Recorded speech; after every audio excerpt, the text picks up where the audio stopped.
حالانکہ ابو جہل چھوٹا مجرم ہے اور عبداللہ بن ابی بڑا مجرم ہے.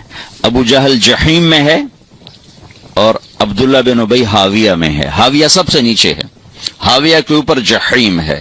حاویہ منافقوں کے لیے، اس میں عبداللہ ہے، اور جحیم مشرکین کے لیے، اس میں ابو جہل ہے. وہ ابو جہل سے بڑا اسلام کا دشمن تھا، یوں لگ چونکہ اس نے اپنے آپ کو مسلمان کہا، ایسے لگا کے رکھا. ایک دن ان کے بیٹے عبداللہ، ان کا نام بھی عبداللہ تھا، اللہ کے نبی پانی پی رہے تھے، یا رسول اللہ تھوڑا پانی تو بچا دیں. کہنے لگے کیا کرو گے؟ کہ اپنے باپ کو پلاتا ہوں، شاید اس کے اندر ایمان چلا جائے. تو آپ نے دے دیا. وہ گیا گھر کا، ابا یہ پانی تو پی لے. کہ کیا ہے یہ؟ کہ یہ اللہ کے نبی کا جھوٹا ہے، پی لے شاید تیرے اندر ایمان آ جائے. تو آگے کم وقت کہنے لگا جا وہاں پیشاب لے کے آ، وہ پی لوں گا، یہ نہیں پیوں گا. پیشاب لے کے آ، وہ پی لوں گا، یہ نہیں پیوں گا. تو ان کو اتنا غصہ چڑھا، وہ گیا یا رسول اللہ مجھے اجازت دے میں اس منافق کی گردن اڑا دوں، بیٹا ہو کر میں اس منافق کی گردن اڑا دوں. کہ عبداللہ تیرا باپ ہے، قدر کر قدر کر. میں نہیں چاہتا لوگ کہیں محمد اپنے ساتھیوں کو قتل کراتا ہے، جاؤ اس کی خدمت کرو، تیرا باپ.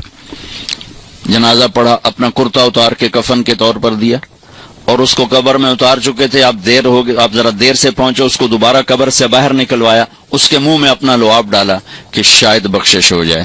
اس منظر کو دیکھ کر 100 منافقوں نے کلمہ پڑھا. تو بھائیو میں آپ کی منت کرتا ہوں کہ یہاں آپ امت بن کے رہو، مسلم بن کے رہو. جو تمہارا عقیدہ ہے، جو تمہاری سوچ ہے، اس کو گلے سے لگا کے رکھو، لیکن دوسروں کو احترام دو، عزت دو، سب کو اپنا پسند. سارے ہم نے تو غیروں کو اپنا بنانا تھا، ہم نے اپنوں کو غیر بنائے تھے. تو کتنی بڑی ظلم و زیادتی کی بات. جس کے دل میں ذرہ کے برابر بھی ایمان اٹکا رہ گیا، ایک دن جنت میں جائے گا. چونکہ ایک دفعہ ایسا ہوگا کہ جہنمی لوگ مسلمانوں کو کہیں گے کہ تم بھی دوزخ میں، ہم بھی دوزخ میں، تمہارے ایمان کا کیا فائدہ؟ تو اللہ تعالیٰ اس پر فرمائیں گے کہ جس نے زندگی بھر میں ایک دفعہ لا الہ الا اللہ کہا اسے جنت میں ڈال دو. جس نے زندگی بھر میں ایک دفعہ خالی میرا نام لیا ہے اس کو بھی جنت میں ڈال دو. پتہ نہیں اللہ تعالیٰ کس کو کس بات پہ خوش ہو کہ اللہ اس کو جنت دے دے ہمیں، اور کس بات پہ ناراض ہو کہ اللہ ہماری پکڑ فرما دے. کوئی خبر ہے؟ اللہ کے نبی نے فرمایا بنی اسرائیل میں 2 بھائی تھے، ایک نیک تھا ایک گناہگار تھا. تو نیک کہتا تو بہت گندا ہے، وہ کہتا یار مجھے اللہ پہ چھوڑ. وہ روز اس کو تو بڑا گندا ہے، وہ کہتا یار مجھے اللہ پہ چھوڑ. تو ایک دن کہنے لگا تیری بخشش نہیں ہو سکتی، اللہ کی قسم اٹھا لی. وہ دونوں مر گئے. تو اللہ نے وہ اس عابد سے کہا تو نے اتنی بڑی قسم کیوں اٹھائی کہ اس کی بخشش نہیں ہو سکتی؟ تو ٹھیکیدار، چل بھائی تو جا جنت میں. اگر تو نے میری رحمت کو پابند کیوں کیا؟ اس کو ڈالو جہنم میں. تو کسی مسلمان کو حقیر نہ سمجھو، سب کو عزت دو. ہمارا کام تو گلے لگانا ہے، نہ کہ نفرت کرنا. مثلا ایک آدمی آپ کے نزدیک غلط ہے تو وہ سمجھو وہ مریض ہے، تو مریض کا علاج ہوتا ہے کہ مریض کو ہسپتال سے نکالا جاتا. وینا ملک ہمارے انڈسٹری میں وہ لڑکی جس نے بالکل کپڑے اتار دیا، ننگی ہو کے آ گئی. بر صغیر میں کسی ہندو لڑکی نے بھی یہ یہاں تک سٹیپ نہیں اٹھایا کہ وہ بالکل ننگی سکرین پہ آ جائے. وہ لڑکی تھی جو ننگی ہو کے سکرین پہ آ گئی انڈیا میں. تو میں 1 جنوری کو پہنچا ٹیونس سے دبئی، تو مجھے کسی نے کہا کہ وینا ملک کی شادی ہو گئی. میں نے کہا یار میری ملاقات کراؤ. انہوں نے کہا آپ اس سے ملیں گے؟ میں نے کہا کیوں نہیں، اللہ کے نبی کی امتی ہے، پتہ نہیں کب اللہ دل بدل دے. تو اس کو پیغام بھیجا، اس نے معذرت کر لی، کہا نہیں میں نہیں آتی. میں نے کہا چلو مجھے اجازت دو میں آ جاؤں.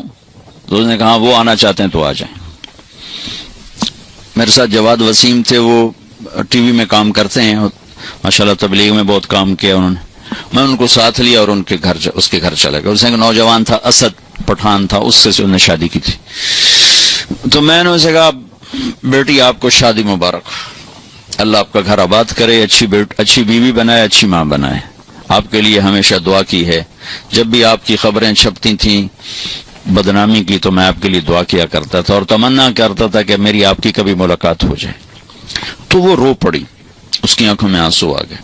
مجھے نہیں سمجھ میں آیا کہ وہ کس بات پہ اس کے آنسو نکلے ہیں۔ ہم اٹھ کے آ گئے، پھر میں چلا گیا جبوتی سے واپس آیا تو پھر میرا 2 دن کا سٹے تھا اور یمن جانا تھا۔ تو دونوں میاں بیوی خود آ گئے جس ہوٹل میں میں ٹھہرا ہوا تھا۔ میں سر پہ پورا دوپٹہ لیا ہوا، کہ مولانا آپ نے میری زندگی بدل دی، اور یہ دوپٹہ آپ دیکھ رہے ہیں یہ زندگی بھر سر سے کبھی نہیں اترے گا۔ میں نے کہا بیٹی میں نے تو کچھ نہیں کہا، تمہاری زندگی کیسے بدل گئی؟ کہ یہ میرا خامند بیٹھا ہے، میں نے اس کے ساتھ یہ ایگریمنٹ کیا تھا کہ شادی کر رہی ہوں، فلم نہیں چھوڑوں گی۔ 6 فلمیں سائن کی ہوئی تھی، ابھی بھی اس سال 6 فلمیں سائن کی ہوئی تھی۔ کہ میں نے اسے کہا تھا میں شادی تو کر رہی ہوں، فلمیں نہیں چھوڑوں گی، لیکن میں نے کہا تو تیرا ارادہ کیسے بدل گیا؟ کہا آپ نے مجھے بیٹی کہا، آپ جیسا میرے جیسے کوئی بیٹی کہہ سکتا ہے؟ مجھے تو ماں باپ بیٹی کہنے کو تیار نہیں، تو آپ نے مجھے بیٹی کہا، مجھے عزت دی، میرا دل پگھل گیا۔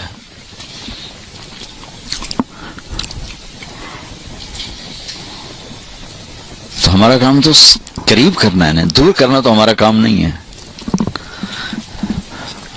تو امت میں اختلاف تو صحابہ کے دور سے ہے، نبی کے دور سے ہے۔